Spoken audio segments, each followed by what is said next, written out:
జ్ఞానానందమయం దేవం నిర్మల స్ఫటికాకృతి ఆధారం సర్వవిద్యానాం హయగ్రీవం ఉపాసి. ఆ హయగ్రీవమూర్తి ఆయన స్మరణ చేసిన, ఆయన్ని చూసిన చదువుస్తుంది.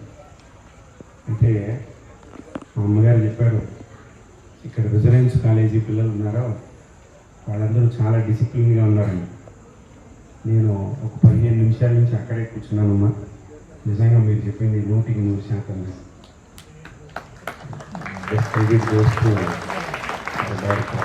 Very good nice. అయితే ఈరోజు మన సమాజంలో కొన్ని ఇబ్బందులు ఉన్నాయి.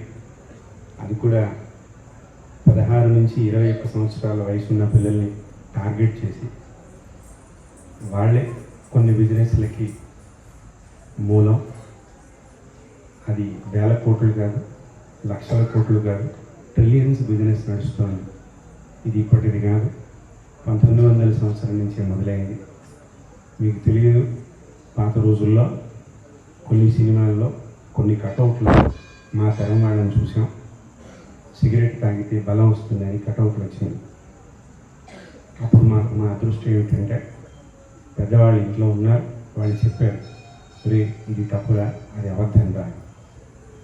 ఆ బిజినెస్ కాస్త ఇప్పుడు టొబాకో కార్పొరేషన్స్ వచ్చాయి, తర్వాత ఇంకా రకరకాల డ్రగ్ కార్పొరేషన్స్ వచ్చాయి. అవి ట్రిలియన్స్లో బిజినెస్ చేస్తున్నాయి. ఆ బిజినెస్లు ఒక్కొక్క రూపంలో 16 నుంచి 21 ఏళ్ల వయసులో ఉన్న వాళ్ళకి చేరిపోతాయి. అవి చేరకుండా ఉండడానికి ముఖ్యంగా మన ఆంధ్ర తెలంగాణలో మన అదృష్టం ఏమిటంటే మంచి మంచి కళాశాలలు ఉన్నాయి.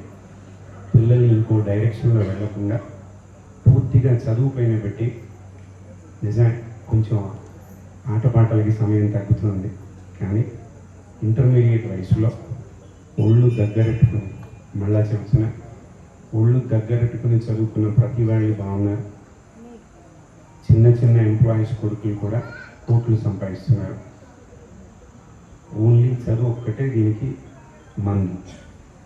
ఏ మందు వాడకుండా ఉండాలి అంటే ఇంటర్మీడియట్ వయసులో ఉండాల్సిన మందు చదువు మాత్రమే. కాబట్టి హాస్టల్లో ఒక అరగంట స్టడీ అవర్ ఎక్కువ పెట్టినా మీ డైరెక్టర్ గారిని తిట్టుకోకండి, అది మీకోసమే.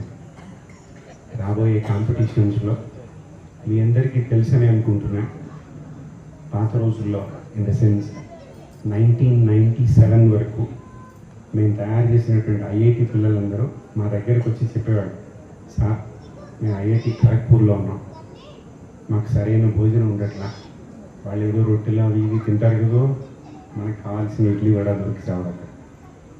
అయితే 2008 నుంచి కథ మారిపోయింది. ప్రతి ఐఐటిలో 33% ఆంధ్ర తెలంగాణ నుంచి పిల్లలు ఉన్నారు. తెలుసుకుంటాం, ఇది నిజం. ప్రతి ఐఐటిలో, ప్రతి ఎన్ఐటీలో మోర్ దాన్ 33%. చెబితే నెంబరు ఐఐటి జమ్మూలో last year admission 65% from Andhra and Telangana. అసలు ఐఐటి జమ్మూకి వెళ్ళడానికి భయపడుతున్నారు మన వాళ్ళు వెళ్ళొచ్చారు. తర్వాత సరే మీ చదువు బాగా చదువుకోండి అని ఏదో మంచి మాటలు చెప్పాం. సార్ మరి మేము చదువుకుంటున్నాం కదా, ఈరోజు మేము ఇక్కడికి వచ్చాం, మా చదువుకి మన పాత తరాలకి ఏమైనా సంబంధం ఉందా? ఎప్పుడు సోడియము, పొటాషియము, రుబీడియము, సీజియము, కాల్షియం ఇవేనా, ఇంకేం లేవా? పాత తరాలకు ఉన్న సంబంధం అది అందరికీ తెలుసు. ఇప్పుడున్న తరానికి ఉన్న సంబంధం నేను కొన్ని విషయాలు చెప్తాను మీతో. కార్గిల్ వార్ జరిగినప్పుడు, కార్గిల్ వార్ బహుశా చాలామంది పేరు వినే ఉంటుంటారు కదా, రైట్.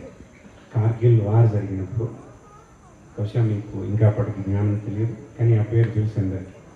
ఆ వార్లో డిఆర్డిఓ, డిఫెన్స్ రీసెర్చ్ డెవలప్మెంట్ వాళ్ళు ఒక పౌడర్ తయారు చేశారు.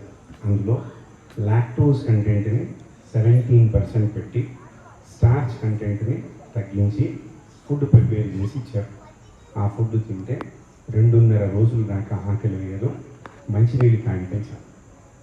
ఇంత వండర్ఫుల్ కెమికల్ కాంపోనెంట్ ఇచ్చినటువంటి డిఆర్డిఓ వాళ్ళకి నిజంగా మనం థ్యాంక్స్ చెప్పుకోవాలి. 2 రోజుల పాటు వాళ్ళు మంచినీళ్ళు మాత్రమే దొరికితే చాలు, వీఆర్ వెరీ హ్యాపీ. వాళ్ళకి బలం తగ్గదు, ఇంజెక్షన్స్ అక్కర్లేదు. హిట్లర్ లాగా డ్రగ్స్ మనం ఇవాళ సైనికులకి భోజనం పెట్టాం. అది మన సైన్స్ గొప్పతనం.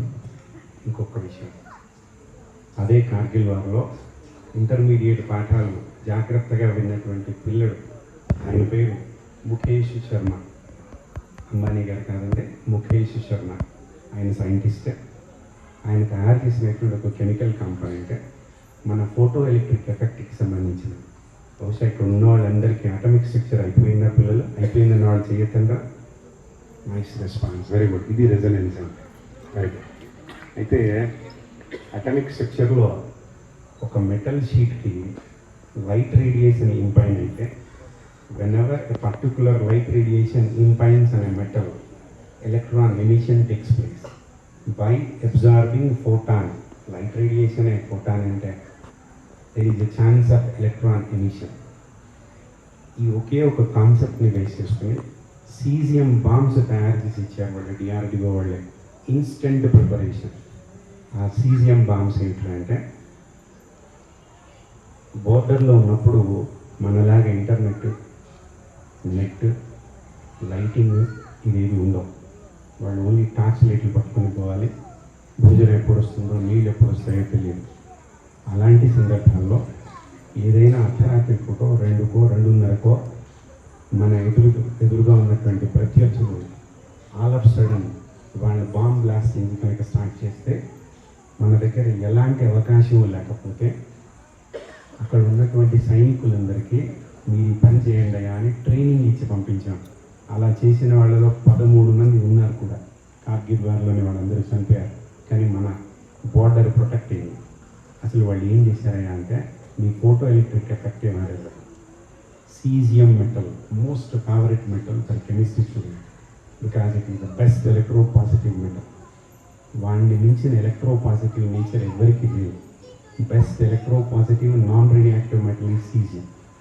మన వాళ్ళు ఏం చేశారంటే, సీజియం మెటల్ షీట్ని పెట్టి, చాలా చిన్న మెటల్ షీట్ లోపల పెట్టి బ్యాటరీ లైట్స్ ఇచ్చారు వాళ్ళు. ఆ బ్యాటరీ లైట్ ఎలా పనిచేస్తున్నాయంటే, cesium can emit electrons even in IR region, infrared region. బహుశా అందరికీ రీజియన్స్ తెలుసని అనుకుంటున్నా. CGXUVINTR, cosmic race. G for light, very good, gamma rays. Next, X-rays. U, ultraviolet. V, visible. Master బాగా చెప్పారా? Very good. Visible, infrared, microwave, TV, radio waves. Highest energetic waves are of cosmic rays. Least energetic waves are of radio waves. ఇప్పటికీ మన దగ్గర ఉన్న technology ఇదే తెలుసు, మిగతా తెలియదు. అయితే సీజియం మెటల్ చీకట్లో కూడా ఎలక్ట్రాన్స్ ఇస్తుంది. There is no need of photons. డార్క్లో ఉండే రేడియేషన్ ఏంటా? IR radiation. మాస్టర్లు చెప్పే ఉంటారు, జాగ్రత్తగా వింటే దొరుకుతున్నది. చీకట్లో చాలా జంతువులు చూడగలరు, only because of IR imaging technology. మన కంటికి భగవంతుడు అది ఇవ్వాలి. ఎందుకు ఇవ్వలేదో తర్వాత చెప్తాను. సరే, ఇప్పుడు ఐఆర్ రేడియేషన్ చీకట్లో ఉంటుంది. Even by impinging IR radiation there is a chance of electron emission. ఆ బేసిస్లో చీకట్లో టార్చ్ లైట్లో బ్యాటరీ లేకుండా సీజియం మెటల్ షీట్తో వాళ్ళు పని చేసుకోవచ్చు. సరే సార్, మెటల్ షీట్తో పని అన్నారు. ఇంతకీ వీళ్ళు బ్లాస్ట్ ఎలా చేశారు? సీజియం మెటల్కి ఒక స్పెషల్ క్వాలిటీ ఏంటంటే, మీరు ఎప్పుడైనా సెలవులు ఇచ్చినప్పుడు యూట్యూబ్లో వీడియో చూడండి. Caesium metal whenever placed in water it gives more than 12,400 kilo calories per mole energy. ఒక మోల్ కాంపనెంట్కి 12,000 అబవ్ కిలో క్యాలరీస్ ఎనర్జీ ఇచ్చే లక్షణం ఉంది. అప్పుడు వీళ్ళకి ఇచ్చిన ట్రైనింగ్ ఏమిటంటే, ఆల్ ఆఫ్ సడన్ ఏ అర్ధరాత్రి పూటో అపరాత్రి పూటో 3 గంటలకో 4 గంటలకో సైనికులు వచ్చేస్తున్నారనుకోండి, అపోజింగ్గా వెంటనే ఆ సీజియం మెటల్ని చేతిలో పట్టుకొని, ఒరిజినల్గా ఆ మెటల్స్ని పట్టుకోలేము.